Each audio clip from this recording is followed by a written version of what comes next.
Welcome back to Revelo GM. Let's talk about a few more things I wish I knew about Pathfinder 2nd Edition Remaster sooner. This time we're going to talk about exploration elements. This is quite a broad field, so some of it may be more tangentially related, I suppose, but still roughly in the exploration kind of category. I hope you see where I'm coming from. Let's get started then.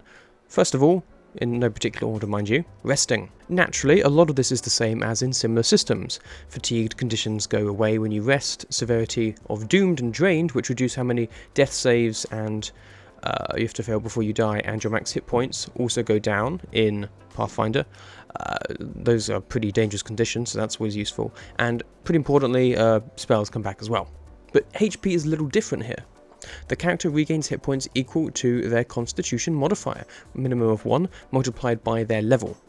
If they rest without any shelter or comfort, you might reduce the healing by half to a minimum of 1 hit point. This makes a lot of sense for me and factors in with the larger prevalence of using medicine to patch people up between combats more so than awaiting a rest. I like some of the additional notes as well. A group in exploration mode can attempt to rest, but they aren't entirely safe from danger, and their rest might be interrupted. The 8 hours of sleep, however, does not need to be consecutive, but if there is an interruption, characters can go back to sleep. Sleeping in armour results in poor rest and causes characters to wake up fatigued. If a character would have recovered from fatigue, sleeping in armour also prevents that. And this is what I often forget, and I really shouldn't. It's why comfy armour can be an investment. And if a character goes more than 16 hours without sleep, they become fatigued. Just good additional notes to have, even if a lot of it is common sense. And there are some similar rules in 5e and things like that for doing recovery of hit points in different ways, but usually it is you rest, your hit points are back, jobs are good, and this does make a lot more sense to me than that. Moving on from there, in a similar vein though to some of this, treating wounds. To treat wounds, you need to be trained in the skill of medicine at the very least, and you need to have on your person a healer's toolkit. You spend 10 minutes treating one injured living creature, targeting either yourself if you want or someone else, and the target is then temporarily immune to treat wounds for 1 hour. The interval overlaps with when you start treating them, which means they can be treated once an hour, though not once every 70 minutes. The medicine check DC usually starts at about DC 15, but it can be higher or lower depending on the situation. And when you're better trained in medicine, if you're an expert, a master, or legendary, you can opt for a higher AC to increase the healing. If you succeed at your check, you can continue treating the target to grant additional healing as well. If you treat for a total of 1 hour instead of just the 10 minutes, you double the hit points they regain from treat wounds, which is a really cool option even if it's only used very occasionally. And the result of your medicine check determines how many hit points the target regains. At a most basic level, a success gives you 2d8 healing, or critical success 4d8. Expert is 2d8 plus 10, 4d8 plus 10. Master 2d8 plus 30, or 4d8 plus 30. And legendary is 2d8 plus 50, or 4d8 plus 50. Though you do not have to roll against those higher DCs, even if you have that level of training, you can just choose to. Critical failures also do cause targets to take 1d8 damage if you really screw something up, which at high levels especially isn't going to cause a lot, but I did have a first level character die to this once, which was both tragic and quite funny. Having to actually spend time healing and patching wounds makes a lot of sense to me. Obviously HP is more of a mix of getting hit and taking blows rather than being continually stabbed or anything like that, so while healing from a rest a bit works, it's more your mental state that's recovering, lessening the stress and stuff like that, but for various cuts and bruises and deeper wounds you need to do some more intensive treatment like this. It adds more ways to be useful out of combat too. If you are the healer, even if not in combat, you might not necessarily be a druid or a cleric. So in combat you can focus on fighting or casting, but after the combat is over, then you're the one who tends to the wounds or similar.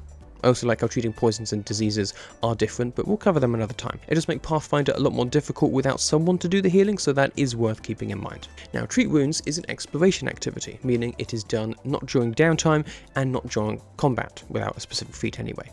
And much like it, there are a bunch of other feats that other party members can be using, so different people are focusing on different elements on different tasks whilst exploring. Stealthy characters like rogues or some rangers might choose to be avoiding notice, allowing them to move slow but use their stealth, potentially starting encounters unseen by the enemy. Rogues could also use search to scan for secret doors, traps and treasure, or rangers could use cover tracks to help prevent the party from being followed with survival rolls, or track to try and aid the party to follow someone else. If you have a shield, you can defend so that you start the combat with your shield raised. One party member can scout, again moving half speed without other features, giving the party a +1 circumstance bonus to initiative when they start rolling. And if you have high intelligence skill, you might use them to investigate, to learn about your surroundings you're moving through, or to identify magic and try and figure out what's going going on with some magical effect in the area. You can also do things like treat wounds, like we said, repair equipment, like maybe your shield if it's taken some damage, repeat spells, usually a cantrip to get them ready for battle, and learn spells within this time, within some reason. There's some more social exploration effects too, like gather information, where you check out local taverns and shops to search for information, or make an impression, where you attempt to improve someone's opinion of you. It's pretty cool stuff. And beyond this, there's even more general options like hustling, where you move at double speed at the expense of the other actions, of course, and you're limited by the con modifier of the lowest member of the party. Or they follow the expert action, where you choose an ally attempting to do a recurring skill check whilst exploring, and something like climbing, performing a different exploration tactic that maybe requires a skill check like avoiding notice, as we mentioned. They must be at least an expert in that skill and must be willing to provide you with assistance, and then while following the expert, you match their tactic or attempt similar skill checks. And then thanks to their assistance, you can add your level as a proficiency bonus to the associated skill check even if you are untrained. And additionally, you gain a circumstance bonus to your skill check based on their proficiency, +2 for expert, 3 for master, +4 for legendary. Just another cool mechanic that makes sense from an RP angle too, and can make for some fun situations, especially if you have some players who have a harder time coming up with things to do entirely on their own. And follow the expert's particularly cool because it makes certain individual characters who have potentially specced into some more unique skills that come up less often able to help the rest of the party more too. Okay, we've talked about that enough. The variety option is just something I appreciate. It has good examples of what you can choose to do if nothing else. That was quite a few points altogether. I have no idea what number we'd be on at this point, but that doesn't really matter, does it? And hey, if you're enjoying the video so far and want to learn more about Pathfinder, either from random things I've learnt, the monsters, the actions, or making your own monsters or dungeons within the system, maybe hit subscribe.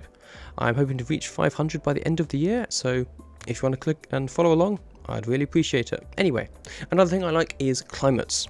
As GM Core says, weather is more than just set dressing to establish mood. It has mechanical effects you can combine with the environmental components to create a more memorable encounter. Weather can impose circumstance penalties on certain checks from a -1 to -4 based on severity. This can be things like fog or rain affecting visibility, dousing fires or causing icy patches. Storms even have a low chance of striking you with lightning. Wind can affect flying creatures or make movement harder even on the ground, especially for smaller creatures. And then there's temperature. Particularly hot and cold weather can make creatures fatigued more quickly during overland travel and can cause damage if harsh enough, as shown in the temperature effects table. Appropriate cold weather gear can obviously help negate this and reduce the damage or severity of cold, but no such luck for warm things. There's a great table that shows you the rough temperatures and what level of heat that affects and what level of fatigue damage you're likely to take from these things.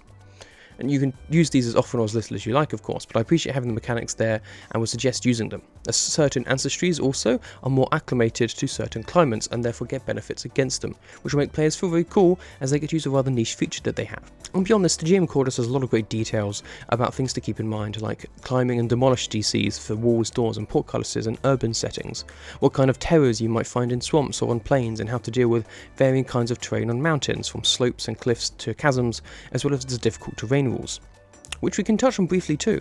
I love that terrain isn't just difficult or not, there can be greatly difficult terrain and also hazardous terrain. Difficult terrain is any terrain that impedes movement, ranging from particularly rough or unstable surfaces to thick ground cover and countless other impediments. Moving into a square of difficult terrain, or moving 5 feet into or within an area of difficult terrain if you're not using a grid, costs an extra 5 feet of movement. Moving into a square of greater difficult terrain instead costs 10, so it's even more difficult to navigate.